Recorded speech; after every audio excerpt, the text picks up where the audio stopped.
What would be the best way to start off a video about the beginning of a brand new year of anime? How about diving deep into the insane sequels that we are getting this season, like ReZero or Quintessential Quintuplets? How about we talk about the adaptation of one of the most anticipated and beloved series like Horimiya? Or maybe even talk about the next greatest isekai that came out this season, the Jobless Reincarnation. No. The true best way to begin the 2021 year of anime is to talk about the most garbage and cliche power fantasy trash anime this season, the hidden dungeon only I can enter.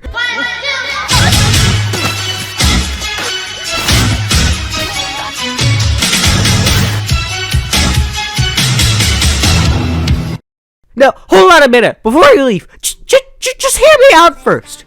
Why would I choose to start off with the garbage and an unpopular anime like the hidden dungeon only I can enter, and in the process, lose all my viewers? Well, because the hidden dungeon only I can enter is on a whole other level of power fantasy trash. The level of degeneracy that this anime possesses can't even be matched if all the shitty power fantasy fanservice isekai teamed up to create one huge endgame level clusterfuck of harems. Case in point, in the very first episode of the hidden dungeon only can enter, the MC French kisses his childhood best friend of all people. And to make it even worse, he fucking liked it! It doesn't stop there either. By the second episode, he's already starting to grow a harem of his own, and included in it is his busty childhood best friend, his perma BDSM master that gave him his OP abilities, his, actually related by blood, little sister. But that isn't all. If you thought the fact that he was actually having a real romantic involvement with his childhood best friend was crazy, this MC manages to not only ask and see another girl's panties, but he does it to the fucking guild girl of all people. The MC's chat levels are so insane that he adds the guild girl to his harem, and only in 2 episodes. This harem anime has an overpowered MC that gets stronger from looting waifus. If I had that ability, I would have power levels that would surpass God himself. Who the fuck comes up with this shit anyway? A harem MC that goes out of his way to add people to his harem? I haven't seen something like this since the god of all fanservice anime, High School DxD, was aired. I can't even imagine who will add to his harem next. At this rate, I wouldn't even be surprised if he ended up adding Truck Gun to his harem. I mean, this anime already screams isekai vibes. Why not add Truck Gun and make it official? Jeez, I seriously can't believe it. Harem MCs of all people are starting to become less dense? Man, 2020 did really fuck up the world. Moving on to something a little less intense. After a long wait, the beloved Quintuplets finally returned for some more of that rom-com shenanigan goodness that we all desperately crave, in the form of a second season of the Quintessential Quintuplets. And in that season, the Quintuplets continue on their path of... Wait a second. Hold on. Something seems a bit off. No. Don't tell me. Did they... No. It can't be. I must be imagining things. What? Did they really? No! Say it isn't so! Look at how they massacred the thighs!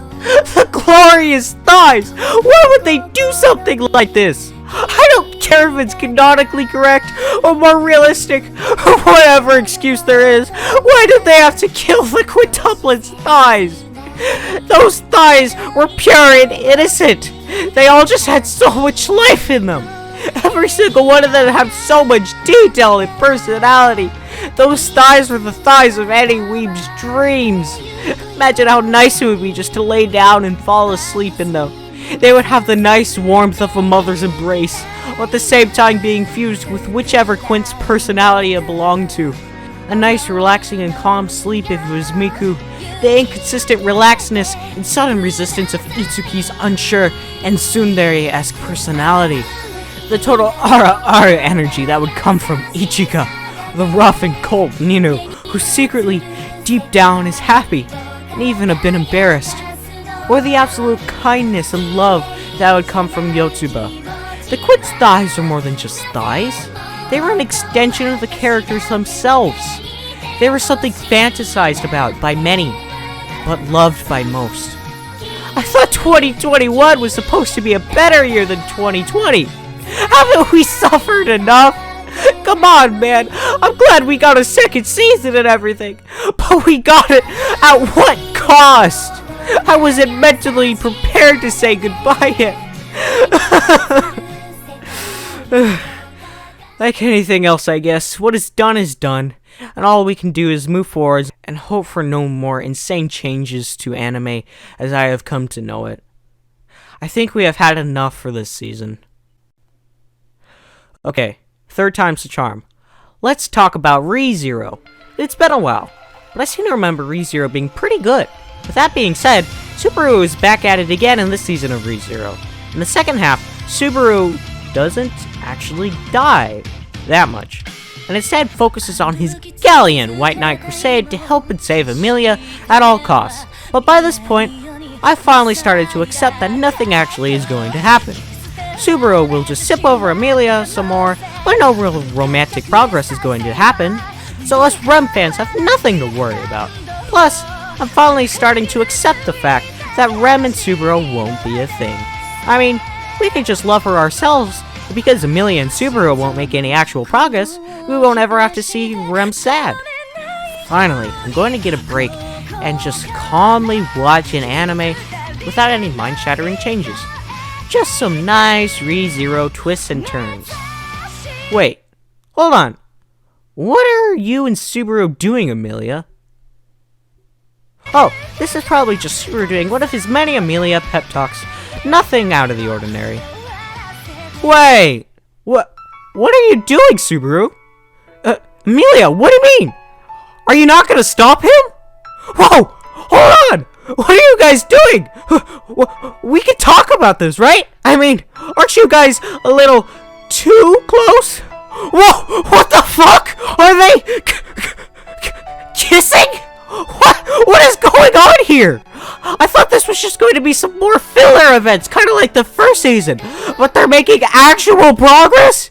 Wait, what do you mean Otto has a dark and sad past?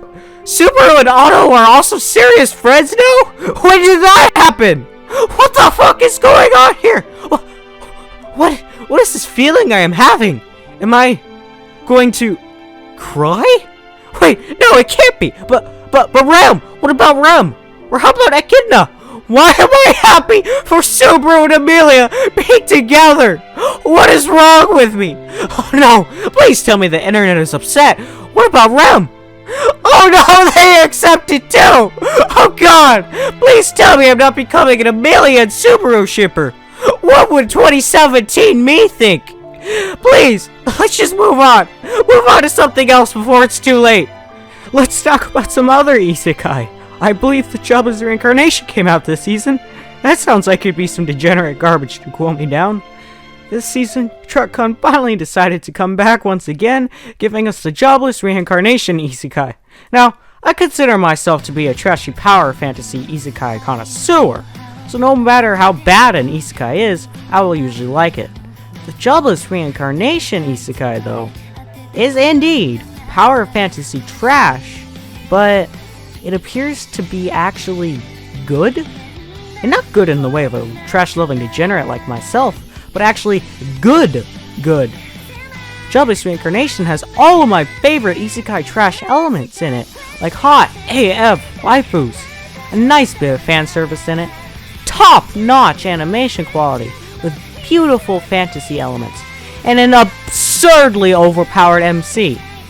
All elements that people normally hate about isekais, but this one is somehow legitimately good. Wait, hold on a second. What the fuck do you mean is actually good? You know what? No, I don't even care anymore. I'm not gonna question it, even though it goes against everything I have come to learn about isekai over the years. I'm just gonna ignore it and move on. It completely baffles me how good a stereotypical isekai can actually be. Don't get me wrong, I love my power fantasy isekai, but I know they're bad. Jobless Reincarnation though, an anime that should on paper be bad, somehow, some way, isn't actually bad, and instead is actually really good. All of the other well-made and successful isekai have their own personal spin on the stereotypical isekai, which make them amazing. The Jobless Reincarnation, though, has none of these insane twists. Instead, it is the stereotypical isekai. But even still, it's actually good, and on par with the other isekai greats. Could this be the start of Truck-kun's redemption arc, where instead of people complaining about him creating another isekai, people will celebrate his appearance? Will Jobless Reincarnation help move Truck-kun towards greatness like Tanakawa did? And most importantly of all, will we finally get an anime where the main story follows a wifeized version of Truck-kun on her journey across Japan to make new isekai? Nah, we'll probably just get our 7th iteration of the smartphone isekai. That time I was reincarnated as a slime follows the MC who was reincarnated into an isekai world. The MC at first appears to be pretty weak and has to deal with the shock of no longer being human. But after a while, they come to terms with their new life and learn how to use some of their abilities, like the Great Sage. The Great Sage is the thing that allows them to know what any object is and their properties. They're also able to gain new abilities and grow stronger by eating other creatures, allowing them to build immunities and learn new attack. Wait a second. I know the second season of That Time I Was Reincarnated as a Slime was coming out, but something seems off. What is up with all these spiders? I haven't seen a single slime yet. Hold on. What am I watching again? Oh. Well, this is kinda awkward. I mean, the two were just so similar. I thought I was watching the slime isekai. They both started in a cave and are no longer humans but small animals, have the Great Sage ability, eat things to grow stronger, and have the ability to gain elemental resistances. I mean, come on, it's a simple mistake. Everyone can understand that, right? Well, crap. Now I look like an idiot. In all seriousness, though, Soma Spider So What will probably be a great anime and carve out a name for itself. The first episode was just so similar to the slime isekai, I had to make a joke about it. Moving on from isekai, if you're not already aware, I just so happen to be a huge sucker for good romance anime. Bottom tier character Tomozaki, however, is one of those anime that are a little too relatable for comfort. Tomozaki is an antisocial boy in a high school who loves playing games.